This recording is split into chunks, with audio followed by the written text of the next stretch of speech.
ശബരിമല സ്വർണ്ണക്കൊള്ളയിൽ ദേവസ്വം മുൻ പ്രസിഡന്റ് പത്മകുമാറിനെ 14 ദിവസത്തേക്ക് വീണ്ടും റിമാൻഡ് ചെയ്തു. കൊല്ലം വിജിലൻസ് കോടതിയാണ് റിമാൻഡ് കാലാവധി നീട്ടിയത്.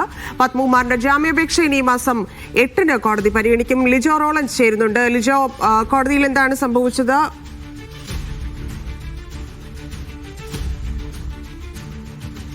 ശബരിമല സ്വർണ്ണക്കൊള്ളയുമായി ബന്ധപ്പെട്ട കട്ടിളപ്പാളി കേസിലാണ് ഇപ്പോൾ ദേവസ്വം മുൻ പ്രസിഡന്റായിട്ടുള്ള പത്മകുമാർ റിമാൻഡിലുള്ളത്.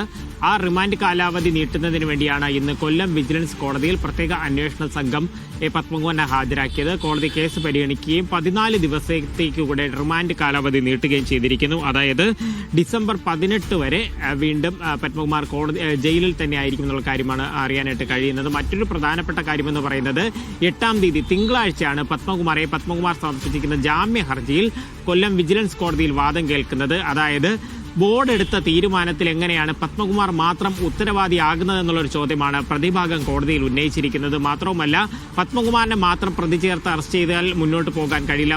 പത്മകുമാറിന്റെ പ്രായമൊക്കെ പരിഗണിച്ചുകൊണ്ട് ജാമ്യ ഹർജി പരിഗണിച്ച് ജാമ്യം നൽകണമെന്നുള്ളതാണ് പ്രതിഭാഗം വാദം. എന്നാൽ ഇതിന് പ്രോസിക്യൂഷൻ പൂർണ്ണമായി എതിർക്കുകയും ചെയ്യുന്നുണ്ട്. കാരണം സ്വർണ്ണപ്പാളി എന്നുള്ളത് മാറ്റി എഴുതിയത് ഉൾപ്പെടെയുള്ള കാര്യങ്ങളിൽ പത്മകുമാറിന്റെ അറിവോടെയും പത്മകുമാറാണ് അക്കാര്യം ചെയ്തതെന്നുള്ള കാര്യമാണ് പ്രോസിക്യൂഷൻ കോടതി അറിയിച്ചിരിക്കുന്നത്. എന്തായാലും തിങ്കളാഴ്ച വാദം കേൾക്കും. അതിനടുത്ത ദിവസങ്ങളിൽ തന്നെ ഒരുപക്ഷെ വിധി ഉണ്ടാവുകയും ചെയ്യും.